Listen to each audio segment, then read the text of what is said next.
Hello and welcome to another episode of Voices News. I'm your host Ari Danica, and this is a short news vlog covering the weekly news for the MMORPG EVE Online. Let's get into the metagame news. Starting off, Hulkageddon is in full effect. The player event, hosted by Helicity Bosun with the sponsor of Goonswarm Federation. This is actually the first time that Goons have sponsored the event, but Hulkageddon has been done this is the fifth one.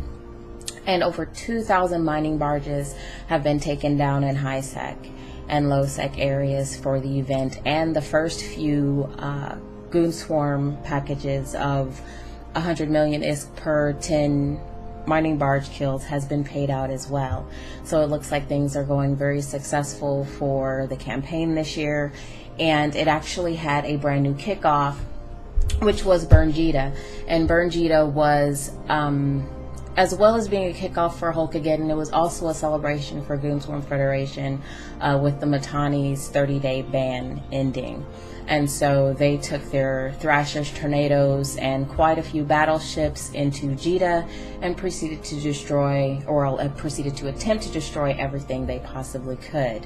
To counteract this, Mortiers and Noir got together along with some other entities for a Save Jita campaign, and multiple write-ups can be found for both Burn Jita and Save Jita on outlets like Eve24 News and blogs, and even other podcasts. So I'll go ahead and put in some link for those in the notes.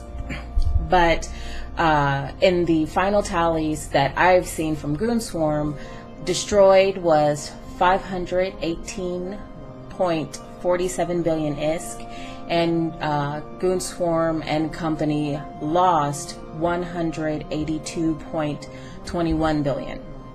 So it looks like things went in Goonswarm's favor. Again, those are Goonswarm's numbers, so make of it what you will. What's going on? What else is going on with that? Oh, media coverage.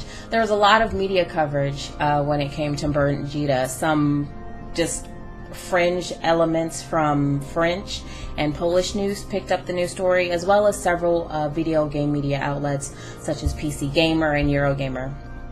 And of course, there was a lot of community attention given to the event as well. Again, you'll find those in the description. Go ahead and check out those links. And even Lazarus Tellraven of AMOC wrote a piece with PC Gamer, so definitely be sure to check that one out.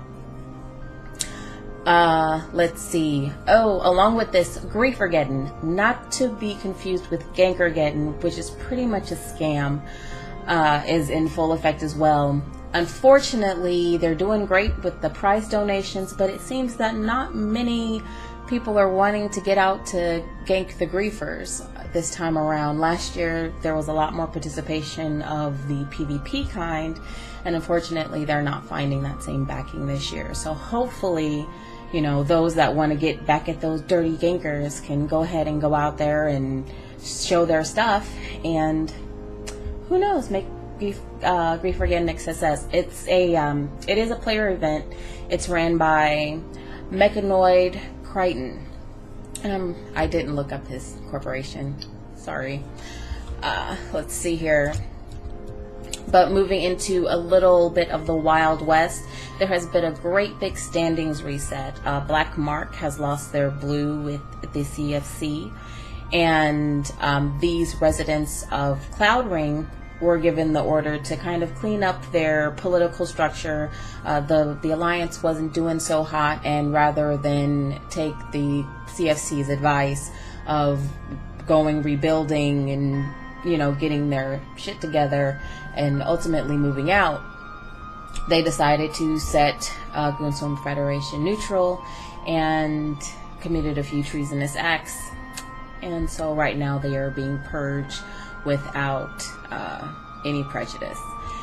And with that blood in the water, AAA has smelt it, and they are planning to come up to, I guess, use this as a vacation for themselves because Pureblind works so well for them. Who knows? There was a leaked alliance alliance mail that got sent out via Goonjabber, and in it they said that they were bringing Munins as well as other doctrines, and they were just going to come up to one of the surrounding low-sec regions near Cloud Ring, set up shop. Maybe they'll show up at a few timers, maybe they won't, so it's another element. We'll have to see how that plays out. Let's see, also in standings, Test Reset FA. That happened like in April. I don't think anyone's surprised. Let's see, moving on to CCP news. For those of you who have been with your head in the sand, CCP has received a new build, and the changes are going to be the changes that we will be seeing in Inferno. So there's a lot of exciting stuff going on the CCP server right now. I've been on there, I've checked some of the stuff out.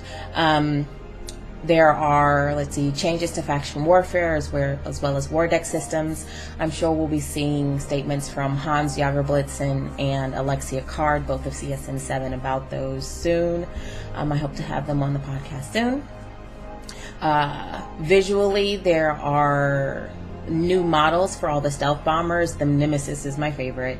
The Hound is a little weird. It looks like half finished, but when you take into the Matari kind of feel, it makes sense. It works. And the Punisher looks like a cockroach. No. There's not really much of a change to that ship, but they all look fabulous. And of course, the entire Amar racial line of ships received V3 coding. So definitely check those out. Some other nifty things. There are new modules that will be coming in this patch, and K162 Space by Blaine Armitage did a great write-up. The link to that blog post will be in the description. Definitely check that one out. And let's see what else.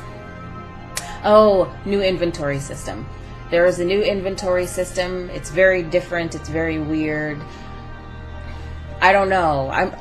I don't deal with corp stuff, so that's not something that I want to touch with the 10-foot pole.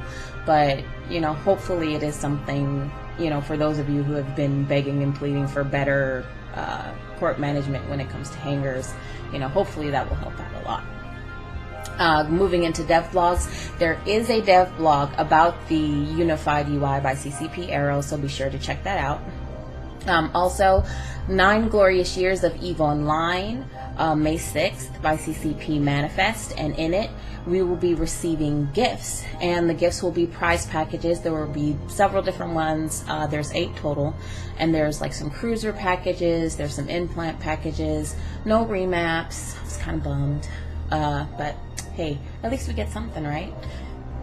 CCP Explorer takes a objective look at the Burn Jita event. He provides lots of metrics. There's lots of graph porn, all that kind of stuff, so definitely read that. And then changes to toolkit export data by CCP Nobody. So for all of you that mess with the API, I'm assuming that's for you. I don't touch that stuff.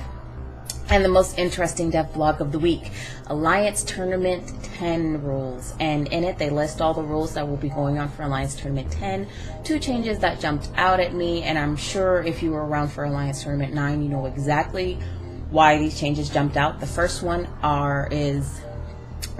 is no B or C teams. So if an alliance is found trying to sneak in a counterpart team, both the counterpart team and the alliance trying to sneak them in will be disqualified. Change number 2 is referees can declare a match null and void or declare a result if it appears that the competitors are trying to throw the fight. Now I'm sure this will come up at the infamous Hydra match, and that really upset a lot of people within the community, and there was a big thing about it. I'll try to dig up some links and put that in the description, but it looks like they are doing something about that. So it will be interesting to see how this kind of affects the metagame of the Alliance Tournament. I'm sure the metagame will not disappear, but it will certainly be a lot harder for that metagame element to occur within the Alliance Tournament. Let's see, moving on to community news. 2 pieces of news. The first CSM7 Town Hall is scheduled for May 19th at 1700. And this will be a Q&A session open to the public. It will be held in eVoice. When CSM6 held the town hall meetings, it was held on a Goon server, so there was some little tinfoil hattery about that. But it will, this time it will be on eVoice, and there will be CCP moderators that will be kind of controlling who will talk. And if you've done CCP with devs has done this before, where they have Q&A sessions on eVoice with moderators. So they have done something like this before, so I'm sure it will run fairly smoothly. And I'm sure there'll be an avenue for people to ask questions. They just have to get all that stuff sorted out. Also, the Lego Rifter has reached its 10,000 support votes needed, and it has moved on from the idea stage over to the review stage, and it will still have to be reviewed by the Lego jury to see if it's really a product that Lego can get behind and support, and if it meets all their criteria and all that kind of jazz. But we did our part. Now we just have to hope that they approve that. And that is it for this episode of Voices Section 2 News. Again, I'm your host, Ari Janika, and that's it. See you next week.